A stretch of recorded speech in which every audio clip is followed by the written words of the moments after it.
Women now make up nearly 20% of military branches, and their contributions are more recognized and celebrated than ever. However, the unique challenges these brave women face when returning to civilian life remain. Today, we're joined by an organization dedicated to addressing these challenges head-on. We're delighted to welcome back Brooke Kahn, founder of She's the Veteran. Brooke, first off, thank you so much for being here. Thank you for having me. And congratulations. Thank you. You were just named one of 6 American-made heroes. Give us a little bit of detail on that.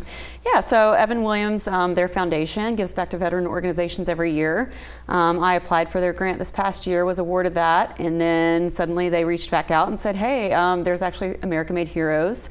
And they were like, hey, let's do some interviews, ask for my CV, different things like that, quite the process. And it turns out that it's because they select you for this. How wonderful, yeah. and very well deserved. Thank you. And your face is on here. Yes, so I selected this bottle. Oh. They gave us some taste testings that we did over Christmas.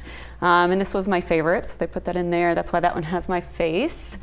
And then this one in particular, they ended up putting our logo with our QR code, so that's really cool to see that go out nationally for us. And now, does a portion of the proceeds go back to She's the Veteran? So technically they've already given us and awarded us our grant, but this is futuristically setting up the next veteran organizations that get that award.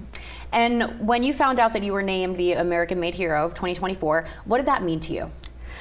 You know, I never started this organization for it to be about me, but it's just kind of cool to just see that they know that I'm putting in the work and the effort and doing my best to give back to my community and try to make a difference. Yeah. So in addition to this, what other new things are going on with She's a Veteran since we last spoke? Well, a little bit of everything. As always, we do our once a month meeting, and then we do once a month activity. This activity this month is going to be sailing on the Charleston Harbor. It's just for females only. Active duty, reserves, National Guard, prior service, retired, no kids or significant others. Mm-hmm. So they can come out, they can go to our website, check us out for signing up, she'saveteran.org for all of our events. Brooke, can you just give us a refresher of what She's the Veteran is all about and the mission and the main goal of you starting this? Yeah, so number one goal, improving mental health. We say we're both proactive and reactive in the fact that no one has to come out with a diagnosis. They just come out as themselves. This was started because of my last year of PA school, knowing that PTSD is both underdiagnosed, undertreated in the female veteran. So for me, it was all about what can I do to make like a welcoming environment for all of the ladies. And a lot of times they leave and they're like, I didn't know how much I needed this, and that's the whole goal of it. But also, you know, for myself, I'm still in the reserves, and some of us kind of get like left to the wayside. So I don't think you should have to finish your service in order to get resources and be part of a community. Yeah.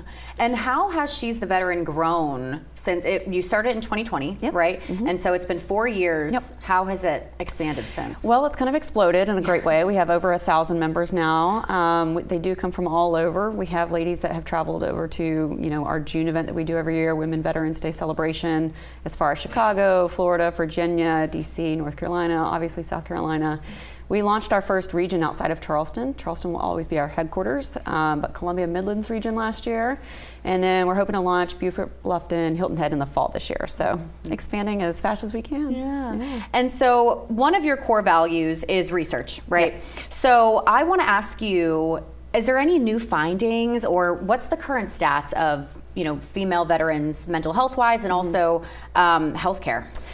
So, I mean, we're still doing what we can to bridge the gaps. Specifically, the VA does a great job here, but a lot of times the women, if they are going there for some of their counseling programs and stuff like that, once they've finished the programming, which is 12 weeks, it's kind of like, where do we do with them now? Where do we plug them with them? And that's kind of where we're trying to fill the gap in for that and build that community and a safe spot for them to come and be with us.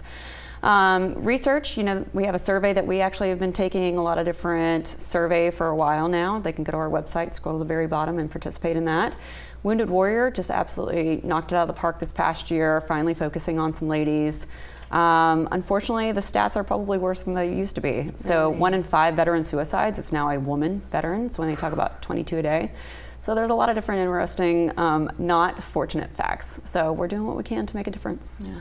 And I do want to highlight that there's no membership cost to be Correct. with She's a Veteran. You don't have any requirements on how many activities you have to attend, but Correct. You have one kind of requirement. Can you talk about that?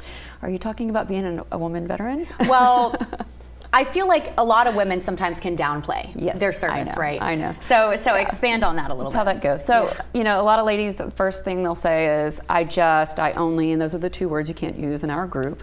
So it doesn't matter how long you were in, if you're still in, doesn't matter if you deployed or didn't deploy. A lot of times they say, I'm not a veteran if I wasn't in Vietnam, or I'm not a veteran if I didn't deploy, and I just had a desk job. And that's not how this works. You know, the fact is they all raise their right hand to serve their country. They're brave and they deserve to be a part of this group. So yeah, that's a pretty low bar to me. You know, just come on out. You deserve it. Let's recognize you. Let's celebrate you. Yeah. A lot of them don't do that for themselves, so I'm happy to do it for them. Absolutely. That is so wonderful, Brooke. And she'stheveteran.org is where you can go to learn more about this organization and also the wonderful events you have coming up. Brooke, congratulations. Thank you. And thank you so much for being here with us today. Thank you for having me. We're back after this.